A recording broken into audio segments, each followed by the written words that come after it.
Okay. All right. Well, this evening I'd like to move our attention into the narrative analysis portion of the process. We spent the last couple of sessions just talking about some of the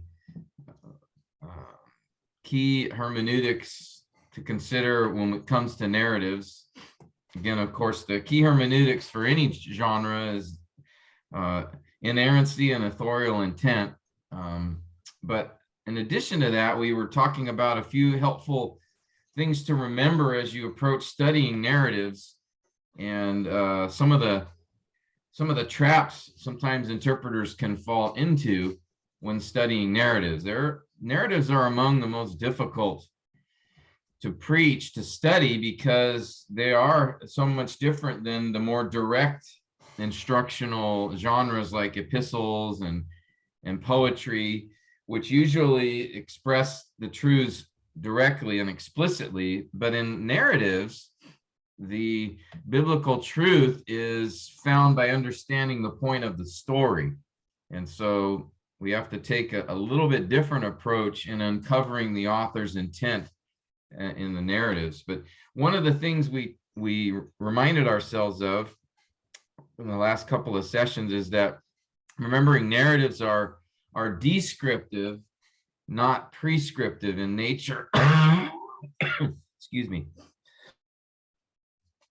That simply means that narratives tell us what happened.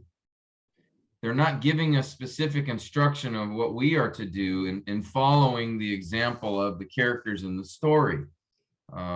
They describe events, narratives do. They don't prescribe a course of action. Now, the narrative as a whole is prescriptive. Once we understand the point of the story, then that is the doctrinal truth which we are to respond to. But all the details within the story, all the events that take place within the story are simply what happened, what was said, what was done. But narratives, by their own nature, the biblical truth is implied, and that's implied through the understanding the plot of the story. So we have to be careful that we don't make every event or thing that happened in the story as a timeless truth that we must do also. So we spent some time talking about that. You can go back a couple of sessions if you want to review that. And then in the last session, we talked about some of the cautions when studying parallel narratives. That is, narratives that we find in more than one book of the Bible. The Gospels is one obvious one, and then also to the events in Samuel, Kings, and Chronicles. But there's also at times parallel events described in other books, like in Isaiah 36 to 38 describes events that took place or written about also in Kings and Chronicles. And so in that discussion, we just reminded ourselves to be careful that we don't import everything that happened in the other parallel accounts into the passage we are studying. So for example, if you're studying a particular story in the Gospel of Mark, that we don't automatically import events or things that were said in the other Gospels of that account into the story, because then we're changing the intent of the author in the passage we're studying. So if we bring in a lot of information from Matthew when we're studying Mark, we are in a sense then altering Mark's intent. Mark only described certain events or dialogue that were important for the point that he was making from the story. So we have to be careful not to bring in other things that Matthew or John or Luke could have mentioned about that story as well. And so again, if you last week we spent some time talking about that in particular, and this is based on the fact that each author has his own particular purpose and intent in telling us the particular narrative or story that he is describing. And so he will include certain events, dialogue, remarks in the story to guide and direct us to the point he's trying to make. So each author, an author may present the same story as another author, but have a different purpose in presenting that account. So we have to be careful we don't combine all of them together, because then we could miss the point of the particular author we're studying. So that was what we talked about last week. There's one other hermeneutical principle that I want to spend more time on later when we talk about preaching narratives, but I'll at least just introduce the topic just very briefly, but we'll cover it in more detail later. And it's termed a Christ-centered or Christocentric hermeneutic. And this has to do with the challenge of preaching Old Testament narratives or Old Testament books in general. And that is, the question is, how do we preach a Christian sermon from an Old Testament passage when many of them don't really refer to Christ directly, or may not have any real strong connection to him? They're simply telling an event that took place in the Old Testament or something like that. So how do we're Christian preachers, we should preach Christ-centered messages, but how do we do that from an Old Testament passage, say some genealogy, or the events between Judah and Tamar, or the life of Joseph? How do we do that? And some have turned to the idea that, well, Christ is in every text and we must study the text until we find him. That's referred to as a Christocentric hermeneutic that is included in the rules of interpretation. I would contend that Christ is not directly in every passage, but as Christian preachers, we certainly must preach Christ, no matter where we are in the Bible. So it's more the idea of a Christ-centered homiletic, not a Christ-centered hermeneutic.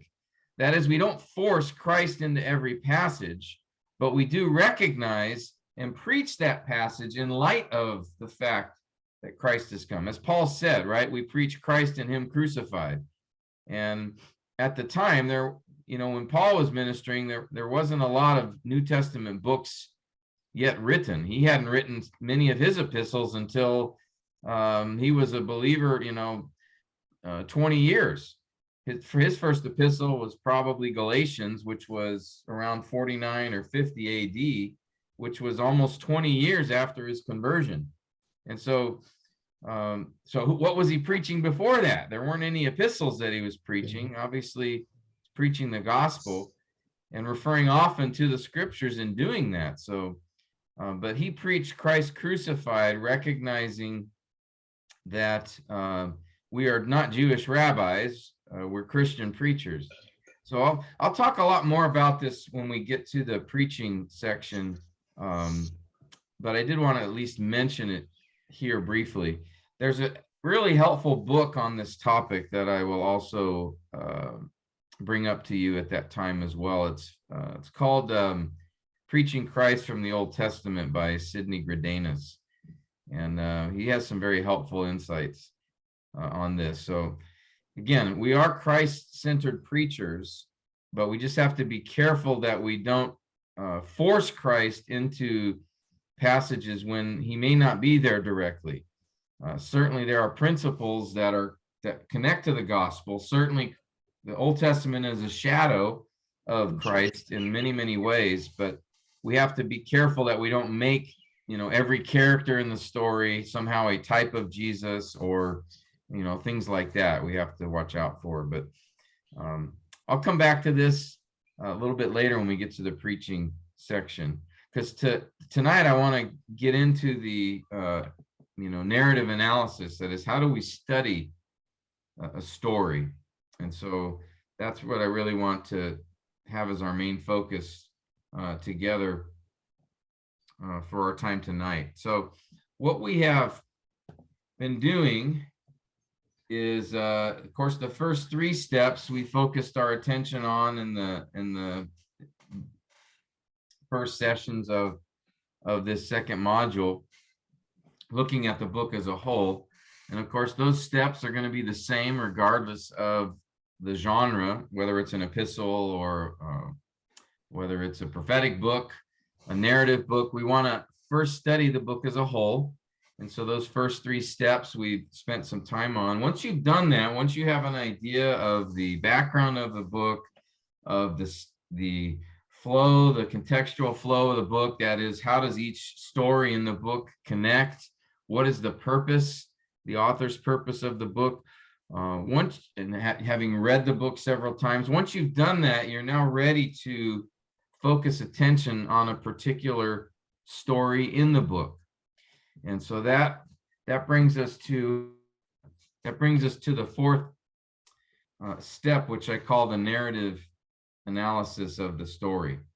So we're going to spend a few sessions looking at this and really talking about how is a story structured? How do we come to understand a point of a story? What are the key elements or characteristics of a story? So these are the things we want to focus attention on. The narrative analysis basically covers these 4 aspects. And in fact, actually, let me just, before going through those, I want to ask you the question, what are the key elements of a story? When you think about a story, what are the key characteristics, or what are the key parts that are included within a story? Does anybody have any thoughts about that? What are key parts of a story, key characteristics? Anybody? Or said another way, what do we typically find in a story? What do stories typically contain? Is it main character and the setting? Good. You have characters, right? Main character, supporting characters, right? Supporting characters, yes. And I'm sorry, what else did you say? Is it a setting? Setting, yeah. What is a setting? A setting, Plots. that means time. Plot. Yeah, please go ahead. No, go ahead, sorry.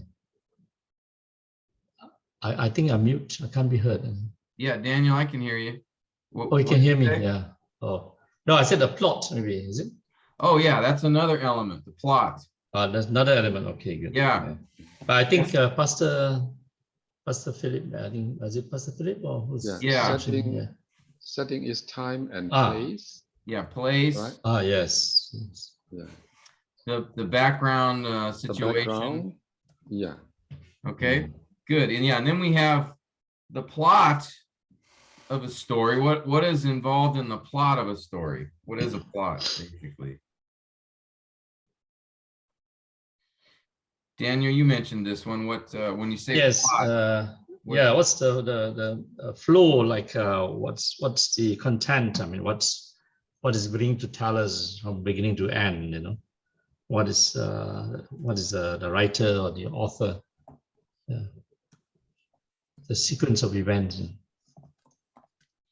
Okay, good. Yeah, it's basically what happened. There's a flow, a series of events that are connected together that give us the point of the story. So the plot's a really important element. And we also have scenes within the story, right? These are the specific events of the story that are being told. Now within characters, you'll have things like dialogue, of course. We'll have a narrator. Yeah. So if you look at, certain books that talk about stories, it may have a few other things it mentions like dialogue, but I sort of break a story down into these 4 basic characteristics or elements that cover the story, so that when we study a story, we're going to really look at these four aspects.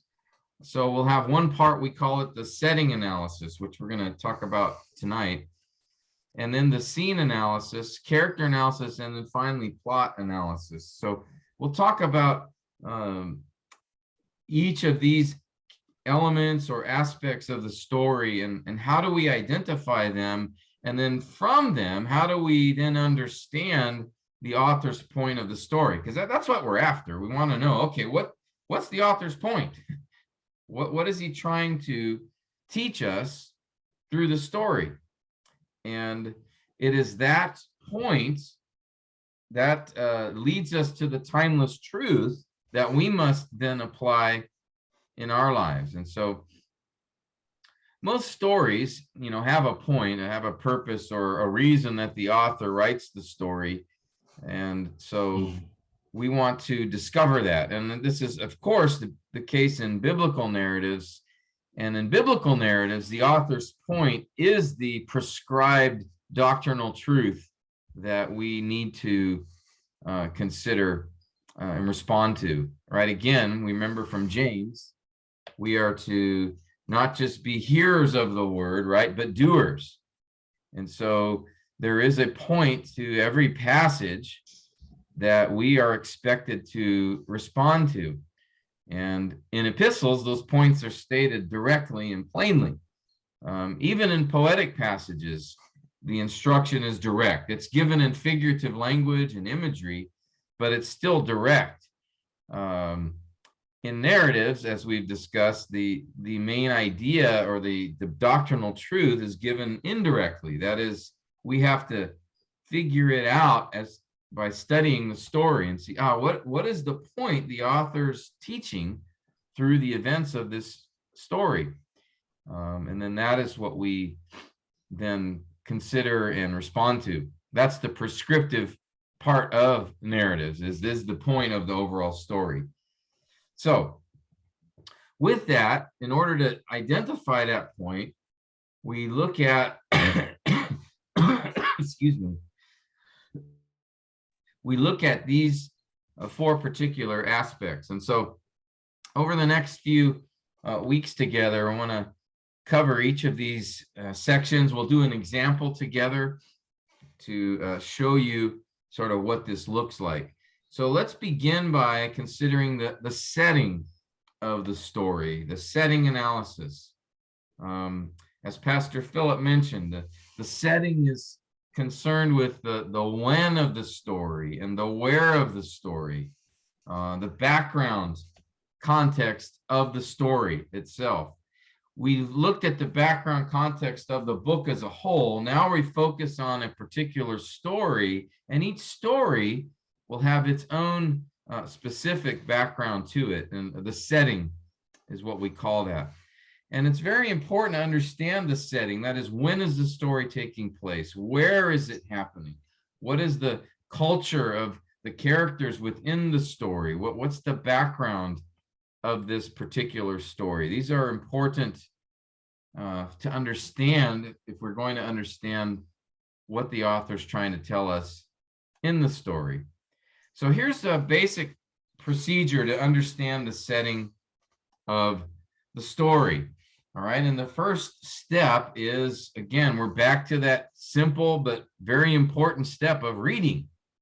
So we've read through the book already as a whole several times. Now, as we focus on a specific story in the book, you want to read that story several times. Now,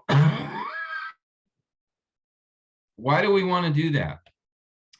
What would be the advantage to reading the story again several times? Anybody?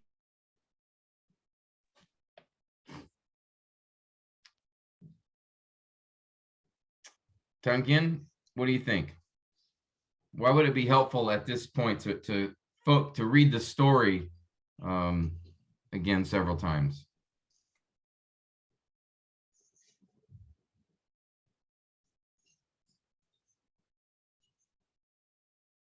Maybe it will help the setting to know more properly, clearly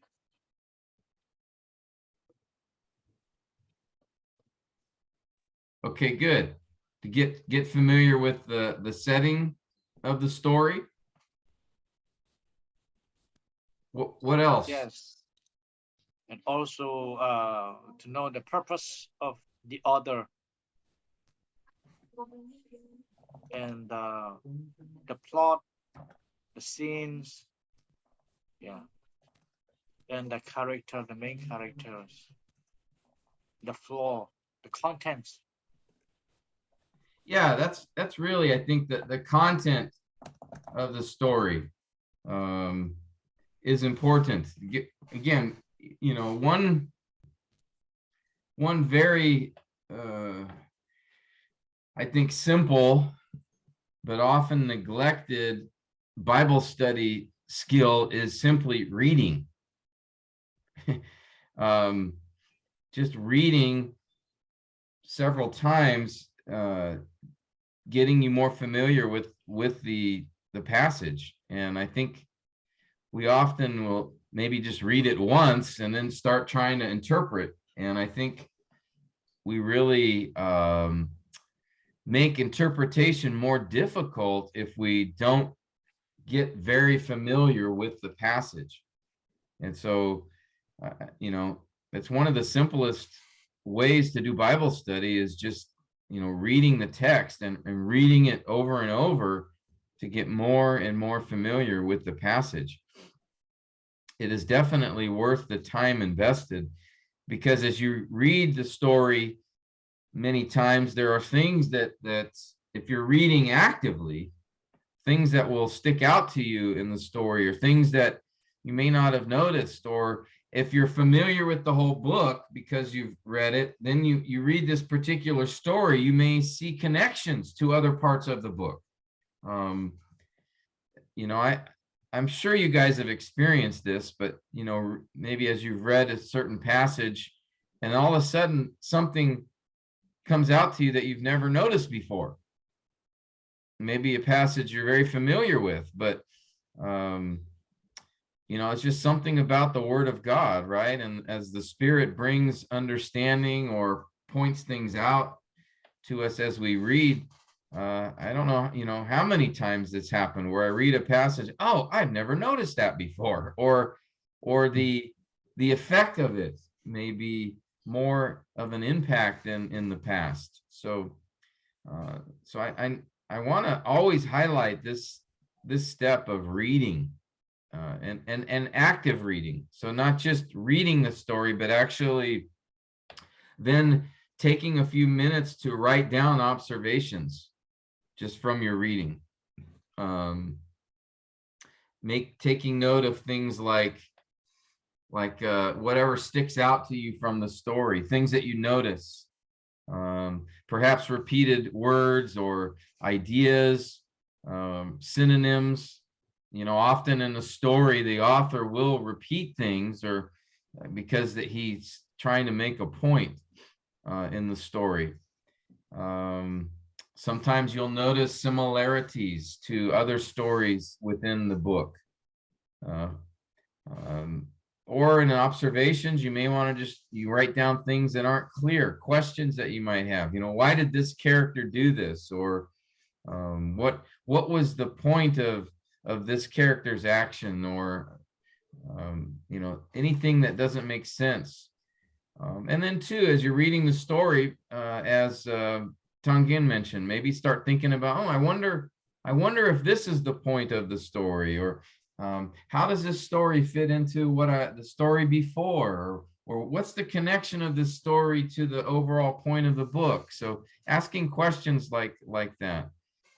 Is there anything else that you guys think would be helpful in this step of observations? What are some other things that would be useful to look for, perhaps, or consider as you're reading the story? Does anybody have any ideas or thoughts about that? Perhaps if one were to read it a couple of times or more, perhaps you begin to have a mental image or a picture in your mind of the setting and the story, how it unfolds to you. And also probably an opportunity to be immersive or to immerse yourself into the setting, so that it becomes an experience that as though you are there with the characters and the events that are unfolding before you. The Okay, immersive good. So, experience, yeah. yeah, look for details, you know, that reveal the background or setting of the story. And yeah, I think getting so familiar with the story, even to kind of consider, you know, can you picture being there? Do you know the story well enough that you could kind of get an idea or picture or feel for what it could have been like? You know, Jesus and talking with the woman at the well. You know, do you understand the setting details enough that you could almost picture the scene in your mind? So good. Good. Anything else that maybe when we make observations of a particular story that we're reading, that you think would be helpful to consider?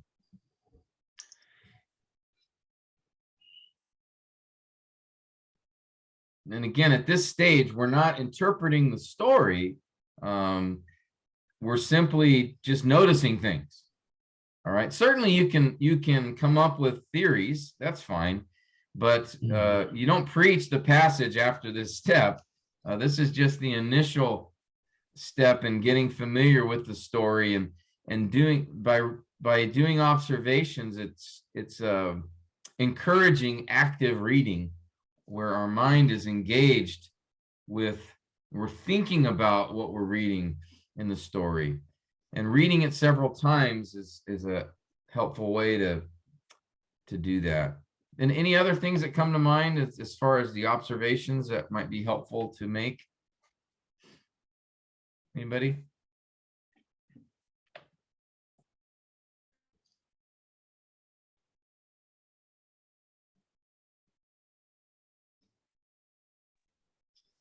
Okay.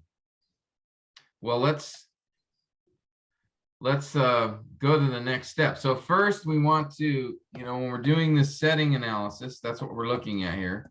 The first step is read and observe the story, again, in this case. So read the story several times, make observations.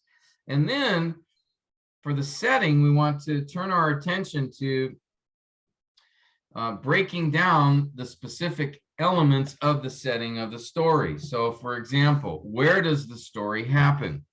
So look, after you've done the reading and observations, then now go back, go through the story again, and look specifically for, okay, where does this story happen? What locations? In Peter's house, at the Sea of Galilee, in the village of Nain, where does this story happen? In Israel, in Rome, what is the specific places? And then even it's helpful to note the objects mentioned, like the woman at the well. An object in that story would be the well itself, and actually John points out specifically where they are at. He mentions they're in near the village of Sychar in Samaria at Jacob's well. So it's a very specific location that he mentions. That's actually important to the story. So this is really the where of the story, the location, and even perhaps the other we call it in movies and stories the props. What else do you see in the scene, or is it described as a desert area, or are there trees? Are there animals? What else is in, what other objects are in the story? But a key element is the location. And sometimes a story will take place in several locations. So you're going to want to note, the story begins here at this place, and then the story ends. For example, in John 4, the story begins at the well. with the woman, the story ends, Jesus is in the village, the Samaritan village, where the well is nearby. So that story takes place in more than one location. So you're going to want to take note of that in this particular step. Where does the story happen? And then, so let's take a look at a passage, and we'll just do this, practice this together. This is the introduction to the book of Esther. And so I'm going to ask Shulong if you could read this passage, and then let's identify what we see as far as the setting here when it comes to the physical aspects of the story, the where. So Shulong, can you read this passage from Esther? Can you see it okay? Yep. Okay. Let's start Esther. Okay, chapter 1, 1 to 6. Now in the days of this one is Ahasuerus, the Ahasuerus who reigned from India to Ethiopia over 127 provinces. In those days when King Ahasuerus sat on his royal throne in Susa, the citadel, in the third year of his reign, he gave a feast for all his officers and servants. The army of Persia and Media and the nobles and governors of the provinces were before him, while he showed the riches of his royal glory and the splendor and pomp of his greatness for many days, 180 days, and when then these days were complete, the king gave for all the people present in Susa the citadel, both great and small, a feast lasting for 7 days in the court of the garden of the king's palace.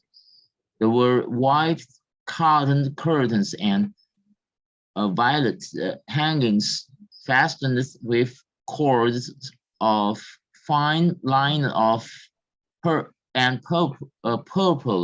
to silver rocks and marble pillars, and also couches of gold and silver on a mosaic pavement of purple marble, mother of pearl and precious stones.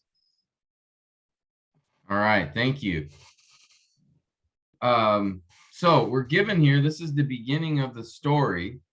And often in stories, biblical narratives, the beginning of the narrative will give some of the background information. So as we look at this particular introduction, do we see anything regarding the physical aspects of the setting, that is the location or perhaps objects? Anybody identify where is this story taking place?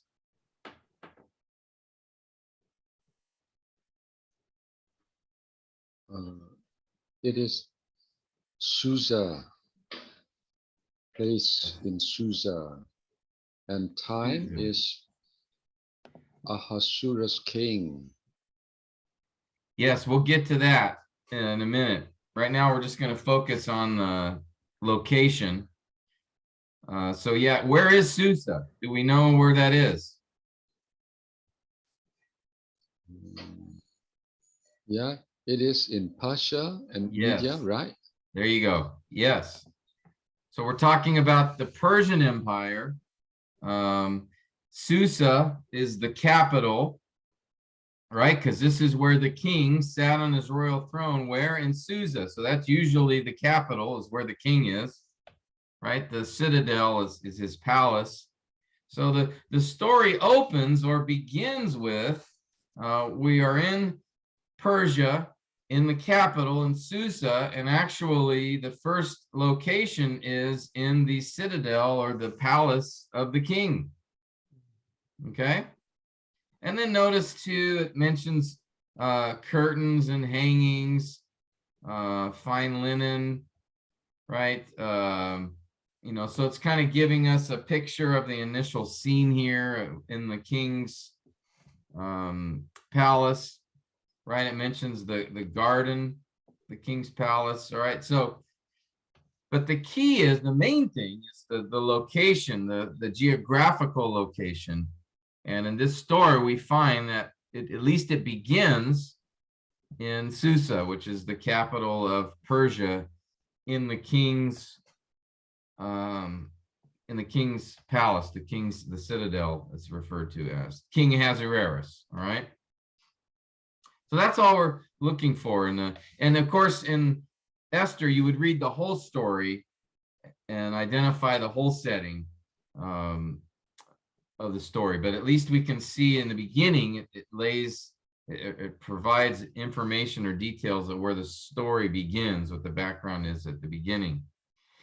So not only are we interested in the where of the story, we are also interested in the when of the story. We call that the temporal aspects, or the time elements of the story. When does the story happen? What is the time frame of the story?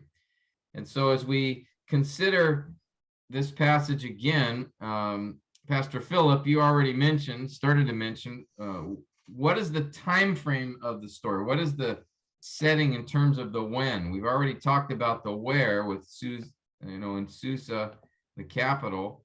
How about the when? So it is when the king Ahasuerus reigned. In the days of Ahasuerus, that's right. In those days when King Ahasuerus sat on his throne. So it was during the reign of the king. Now, at what time in his reign? Was this a specific time in his reign being mentioned? Yes, in verse 3, in the 3rd year of his reign. Very good. The 3rd year of his reign. And specifically in that 3rd year, it's beginning with this feast, which lasted how long?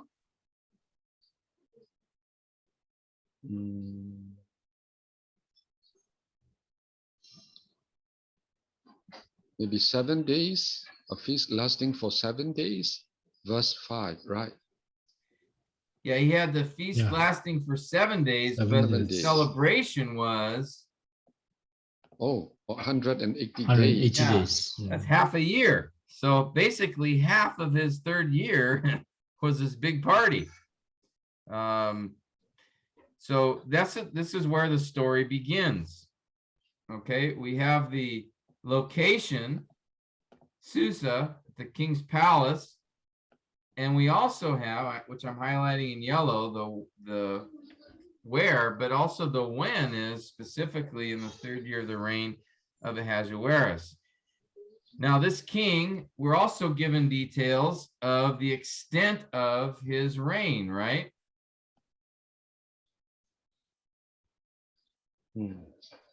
So the Persian Empire was a rather large empire that extended from India to the east all the way to Ethiopia in the west. So it covered the Babylonian Empire plus even more in area. And it mentions 127 provinces. So many, many different cultures and peoples this includes. So basically, as we enter this story, the author opens up to, okay, he tells us exactly when. We're in the 3rd year of King Ahasuerus, his reign. He's the king of Persia. We are in the capital of Persia at his palace, and he's having a party for half the year. And then there's a specific time, this 7-day feast, presumably, notice it says when these days were completed. So at what time is this 7 days taking place?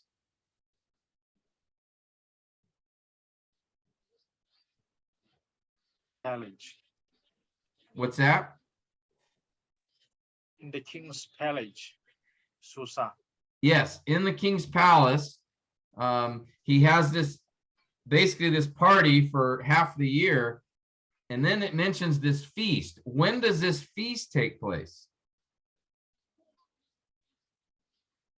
When this day were completed, that means is that 180 days for the show, maybe showcase of his splendor Yes. after that event.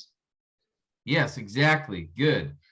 When these days were completed. So at the end of this, party for half of the year, he has this final feast this for a week in his palace.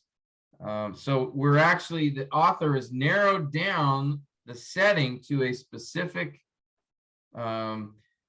week in time that took place at the end of this long celebration of his reign. Notice, the splendor and pomp of his greatness. So, we get an idea here. This king, like many kings, has a big ego. And so he throws himself a party for 6 months to show off. And then at the end of that 6 months is this specific feast. And of course, if we were to keep reading, we would read about, when he summons his queen and she refuses to come, and that whole account. But notice these first 6 verses reveal a great amount of detail as far as the setting of the story. So we first want to look for the where of the story and then the when of the story.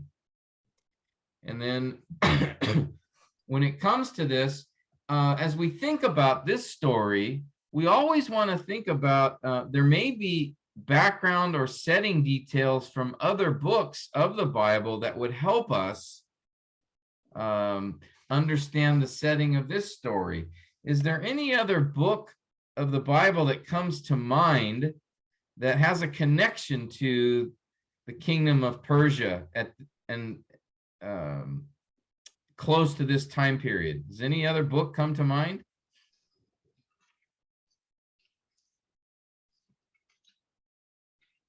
Daniel. Yes, Daniel. What time period does the book of Daniel cover as far as historical events?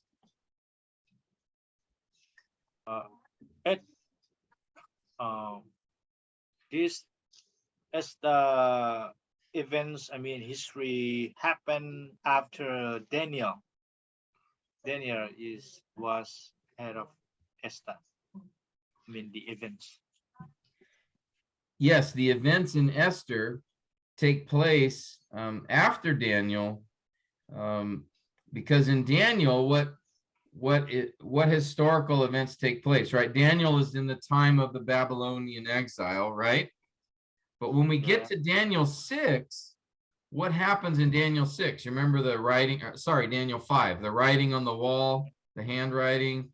What took place in Daniel 5? What happened to the kingdom of Babylon?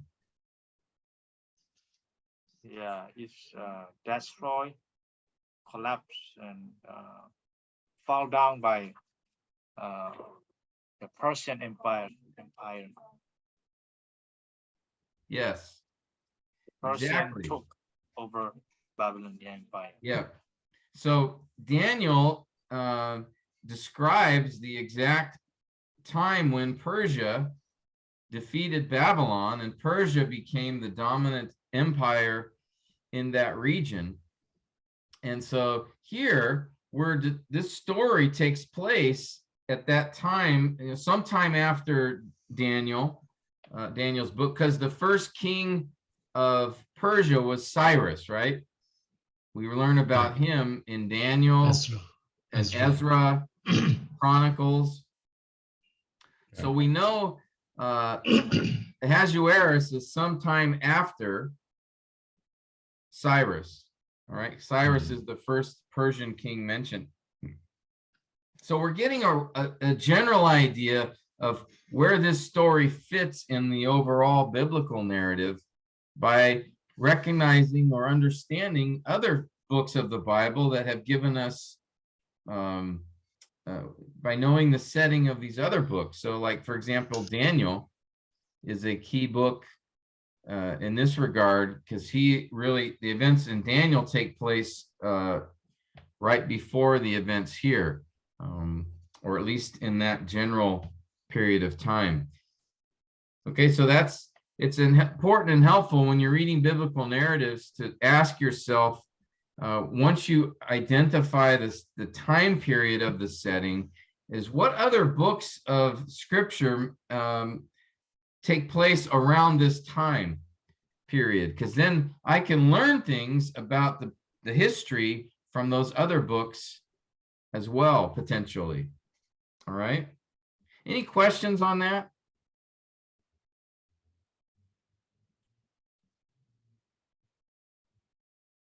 You always want to be thinking, when we're studying scripture, is recognizing that, one of the hermeneutics is scripture interprets scripture, right? And so we can get a lot of helpful details from other books of the Bible to give us understanding of the book we're studying. And so in this particular case with Esther, it will be helpful to understand the events of Daniel as well. That can help give us an idea of what took place around this period of time. Now, it won't be the exact same time. This book, Esther, takes place a few decades after Daniel, but still we can get some helpful insights by understanding the events of Daniel as well, who, by the way, Daniel predicted, right, the Persian Empire taking over from Babylon, as well as the Greek Empire, which will later defeat Persia. Okay, any questions or comments?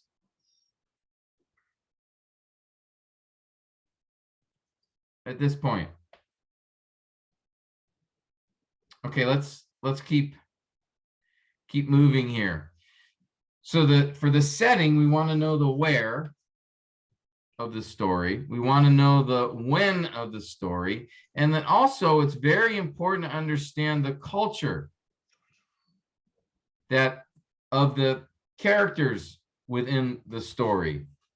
And this is why where the book of Daniel can be a helpful resource in this particular story, because we can get some insights into the culture of that time. But here we're studying a story about Persia and Media. It would be helpful to understand what do we know about that culture? What do we know about the Persian and Medes? So we have some information from Chronicles, some information from Daniel. Just try to understand, is the Persian culture at this time, what kind of religious beliefs does it have? What are some of the customs? What do we know about them? Usually there'll be some details revealed in the book, but also too, like I said, if you study Daniel 5, Daniel 6, you will get some other insights as well. For example, one important one is when a Persian king made a decision, that was set in stone, that decision could not be altered. Remember in Ezra, it mentions this, and that's the reason that who was it? King was it Darius? When he had allowed the Jews to continue rebuilding the temple, the reason he did that was he found a previous declaration by Cyrus to rebuild. So he said, that Persian king made a decree for them to rebuild the temple, and a decree from a Persian king cannot be broken. And so Darius said the temple must be completed because a king of Persia decreed it. And so this is an important element to understand when we're looking at the Persian culture, particularly the kings, that this will be an important consideration in the story of Esther, because later on, right, the king finds out about Haman's plot to kill the Jews, but because he made a decree that Haman could carry this out, he could not stop his decree from taking place, even though he realized he had been manipulated by Haman. So this is an important custom that we need to understand as we're studying the book of Esther. That's just one example. But what we'd want to do is, now that we know, okay, this story is taking place in Persia at this time, what do we know about the customs and the culture of these people? What other passages in scripture give us insight? Sometimes a Bible encyclopedia would be a helpful resource to look up Persia, Persia Media, just see what information it has. But again, we're just trying to get, as Daniel said earlier, we're trying to immerse ourselves into the story. So we want to understand all we can about the culture and the people that are involved in this story. If you're studying the woman at the well in John 4, you're going to want to understand who are the Samaritans? What's their relationship with the Jews? What's the history there? That's all very, very important to understanding the point of that story. Or the parable of the Good Samaritan that Jesus tells.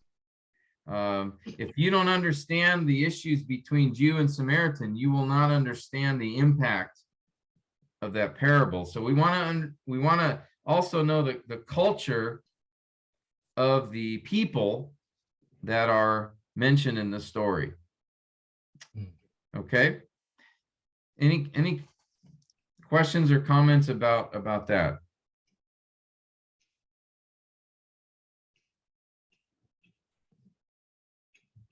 It's kind of like the epistles. When we talk about the occasion for the epistle and wanting to know what were the circumstances around, why the author wrote, what prompted him to write the letter, what was the situation, who are the people mentioned, that's all setting, really, because it gives us an understanding of who's involved and what prompted him to write the letter. Well, in narratives, it's kind of a similar idea. We want to understand as best we can the setting of the story, because that's going to help us understand what's happening in the story. Okay? So again, setting has to do with where, the physical aspects, when, the temporal aspects, and even the culture. What do we understand about the people involved in this particular story?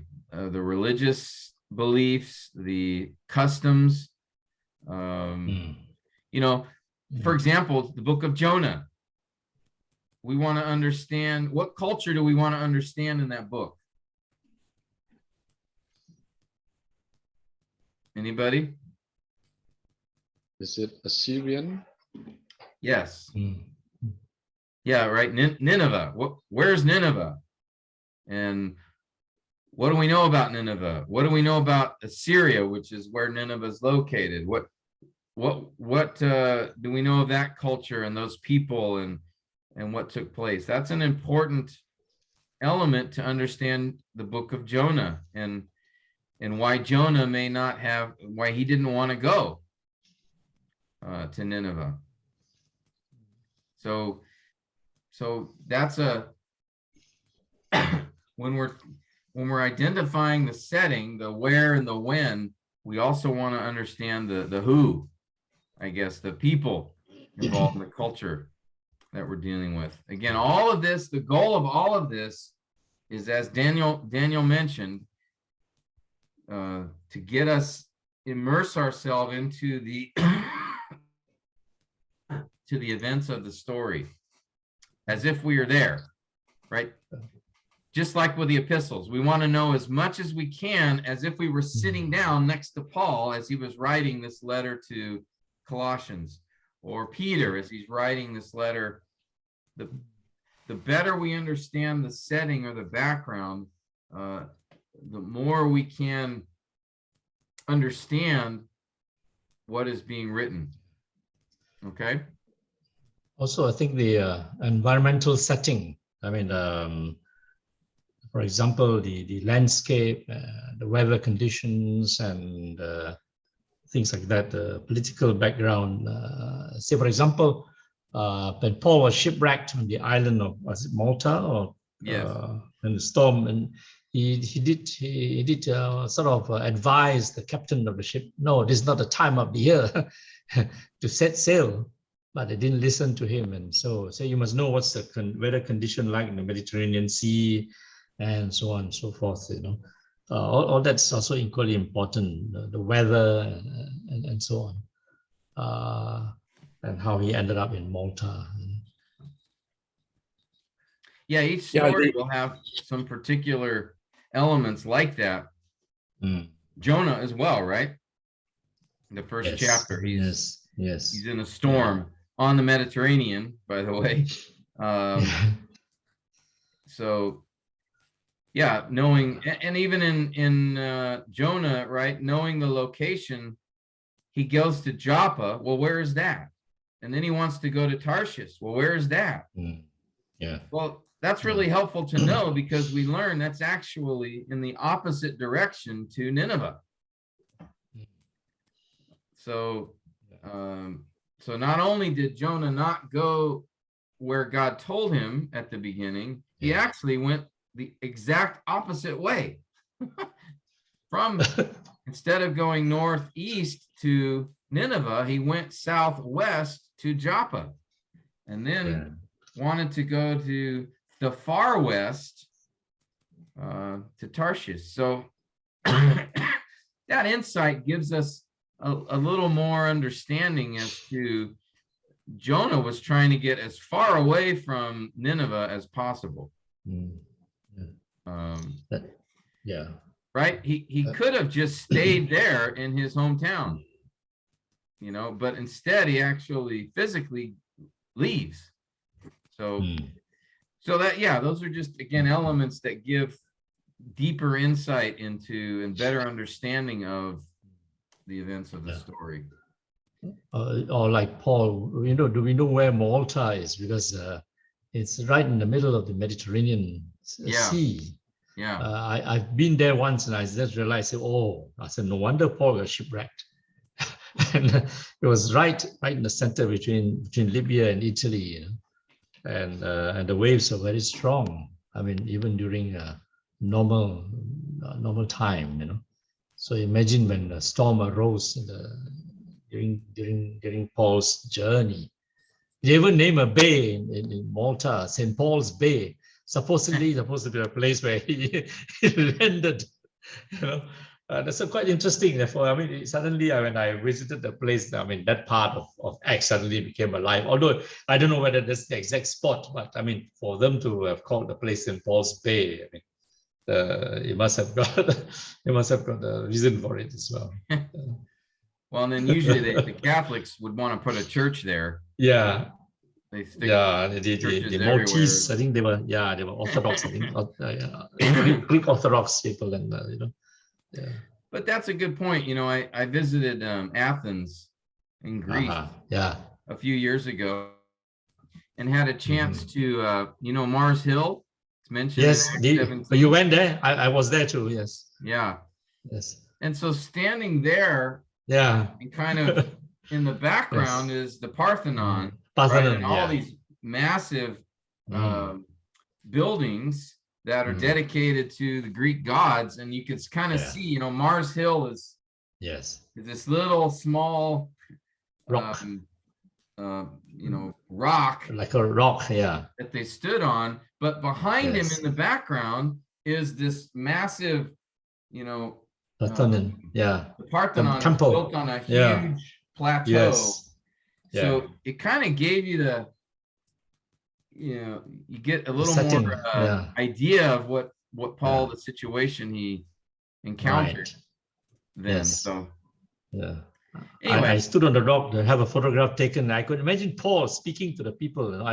I looked down from the rock and said, "Oh my, that's how he got the audience." Yeah. I think you must have felt the same, Yeah. So it's quite an experience. Yeah. Yeah, a good study Bible will give you a whole lot of information, maps, Yes. background, and a John MacArthur study Bible is very rich and very articulate. It gives a lot of context that is very helpful. And of Yes. course, nowadays we got Google. We can almost Google anything. And if there's any question, we have a lot of resources at our fingertips. Yeah. But a good study Bible, or a couple of them, I've had no end to good study Bibles, and they really, they give you help. They'll give you the context. Yeah. Yeah, and that's a handbook of the Bible. I think I forget the name of the author, which I have in my shelves. It's about 2-inch thick, and you have pictures and as well as charts and maps as well. Yeah. It's like reading a geography book or a history book. Yeah, there are some very helpful resources. MacArthur Study Bible is one, probably the most thorough resource on geography and culture would be the Zondervan Pictorial Encyclopedia. It's like a 5-volume set. Online, probably one of the more helpful resources would be the International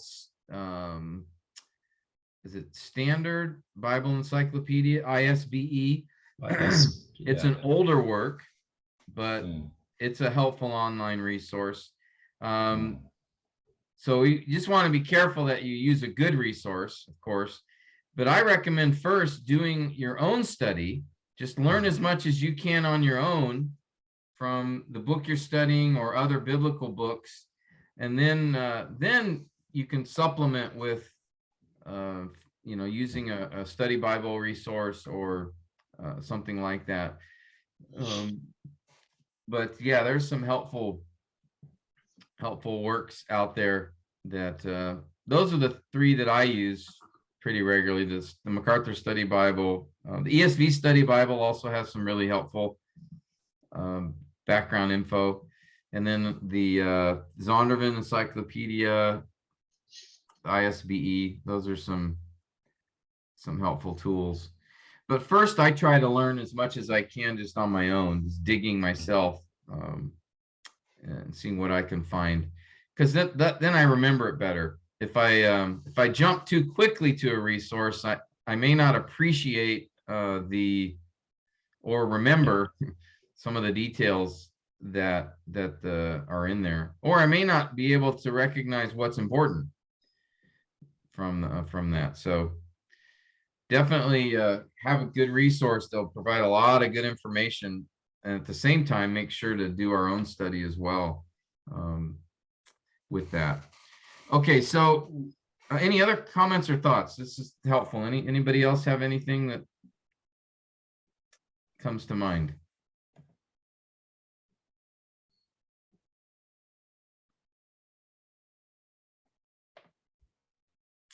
So again, we're looking at, in this first step of setting analysis, we read and observe the story. So we read through the story several times again, make observations. Then we turn our attention to the physical aspects of the story, the where, then the temporal aspects, the when, and then the cultural aspects, and I would say maybe the who in this case. What do we know about the culture?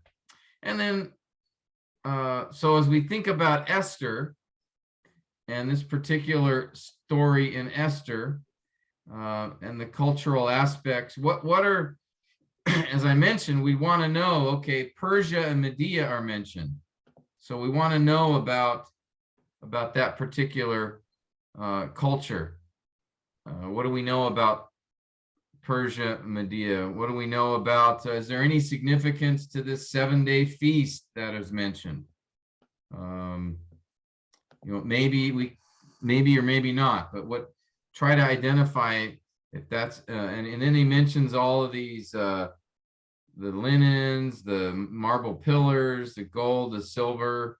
Does that give us any insight into the background as well? All right, so just noticing, again, details within the story. And then finally, the last element is just, is there any other aspects in general that maybe don't fall under the where or the when or the who, that come into mind? So for example, as I'm studying Esther, I'm thinking about, okay, the book of Daniel will be a helpful book to review in preparation for studying Esther. So that would be something to keep in mind. Also too, you know, we think of Chronicles, the end of Chronicles, Ezra, that provides some details of Israel under Persian rule. Okay, so those would be a couple other books to, you know, I'd go back and just read through those sections of Chronicles and Ezra just to give me some potential insights. And then of course, maybe, you know, gleaning some extra biblical resources as Dwayne mentioned. But basically, by the end of the setting analysis, you will have identified the where, the when, the who, and then maybe any other setting details that will help to immerse you into the story. Okay, so that's what we're trying to do at this point in the study. So we start with the setting of the story, because that's often where the stories begin, like, right, as we looked at Ezra, right, or sorry, Esther 1-6, it begins by giving us the setting of the story. And this is a very common technique in biblical narrative and most narratives in general, that usually at the beginning, the author gives us details to the setting of the particular story. It doesn't just jump into the story itself, but usually gives some information about where and when and who is involved, so that we can get, okay, we're in the time of the Persian Empire under the reign of King Ahasuerus. It's his 3rd year. He's throwing a big party. And so now I'm sort of got a little bit of an idea of the setting, and then the author begins to tell the story. And so when we do narrative analysis, the first step is to also figure out the setting of the particular story that we are looking at. All right. And again, the events and the time could cover, as it does in Esther, the story here, the whole story of Esther doesn't just cover those 7 days of feasting. It actually, the story goes beyond this time. But this is the beginning of the story, where it starts, is this particular feast. But as you read through the rest of the book of Esther, you will find that the setting changes in specific locations, and then also in the time period. It covers a certain period of time. All right. So this is the setting analysis of the story. Now, what I'd like to do next time we get together is I want us to, we're going to look at the story of Abraham and Isaac when the Lord told Abraham to offer his son Isaac. So I want to use that story. We'll take a look at it together and use it as a example to understand these different elements of narrative. And so next time we gather, I want us to we'll look at Genesis 22 together. I'll have you identify the setting and we'll talk about that. So in the meantime, this week, if you could take some time to just read Genesis 22, read through it several times and maybe make some observations, that will help make our time next week more effective together as we go through that. So we'll use that as sort of an example of some of these different story elements, the setting, the scenes, the characters, the plot. So we'll use Genesis 22 as our example for that. So yeah, if you can this week between now and next Tuesday, just read through that chapter several times and maybe make some notes, some observations. See if you can identify the setting. Then that will benefit our time together next week. Okay. But really, like I said, the idea, the goal, the focus of setting is to immerse ourselves into the story so that we can almost picture where we are and when we are as best we can, right? We're talking about events like in Esther. We're talking about events that happened, almost 2,500 years ago. So that's a very different time, very different place. So we have to be very, what's the word, diligent to glean, to identify, to understand as many elements of the setting of the story as we can, so that we can better understand what happens in the story. Okay?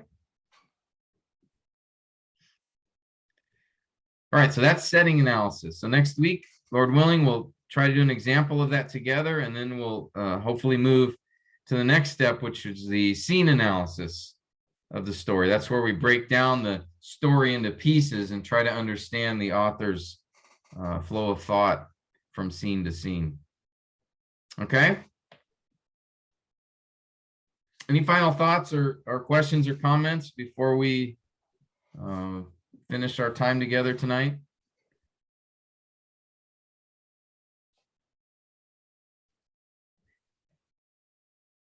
Narratives are fun. I really enjoy studying and preaching narratives because it's storytelling, right? And that can be a really effective way to preach, is telling a story. But we want to do it in such a way that helps our hearers identify the point of the story. And so as we preach it, revealing that point or telling the story so that they begin to actually identify the point of the story themselves. So if we study the story well and we understand it well, then it will really be an effective, I think Dwayne talks a lot about, right, illustrations, things like that. People love stories. And so the better we understand the particular biblical story, then the better we're going to tell it. And the more accurate we will tell it. Because if we can immerse ourselves into the setting, that's an effective way to preach a story, as you try to immerse your hearers into that setting and tell the story in such a way as that they could picture themselves there as well. That's a really effective way to preach a narrative. But we don't want to be adding stuff that isn't there, right? And embellishing, putting things into the story that aren't necessarily there. But there is a lot of information we can glean from the text that will allow us to tell the story very effectively. All right. Final thoughts before we call it a night?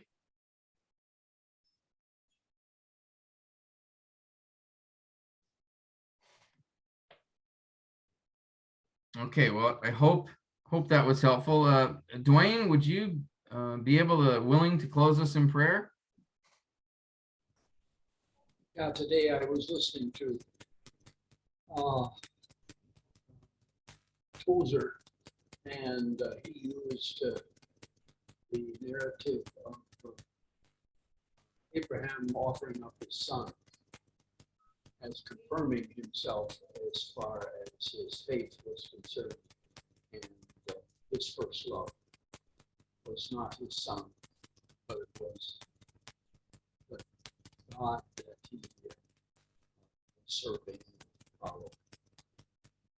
It was kind of a fresh approach. I hadn't ever thought of that, but I've got to critique that. I will work that into my thinking. That is, let me say, one of those first truths. Illustrated. Father, we ask you, Lord, to give us tender hearts. Help us, Lord, to take the time and energy to dig these things out, hide them in our hearts, and to share them with those that we have. Lord, thank you for the challenge that we have here of studying and being careful about it and being biblical. Not promoting ourselves or giving our own ideas. Lord, we ask you to give us wisdom. May mind that is controlled from above. Lord, we thank you for the privilege it is to have the word of truth. And trust that the Lord Jesus will be glorified and honored by God. Thank you, Lord, for this. Purposes that you have for us to work out.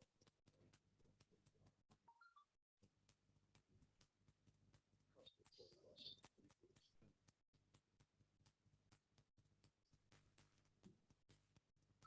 All right, amen. Kind of couldn't hear you at the very end there, but the Lord did. Oh. Yeah, I got the speaker off to the side here. Yeah, no problem. Thank you.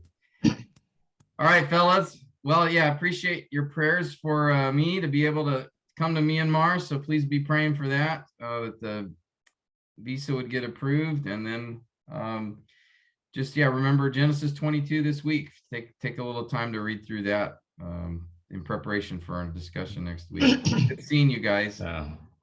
God bless you. Thank you, Pastor Tim. All right, thank you. Thank you, John Cheng. Good to see you. Thank you. All right, Kaptup. Have a good night. Yes, thank you. All right. Shulong, Fu Wei, good night. Chai Tien. See you later.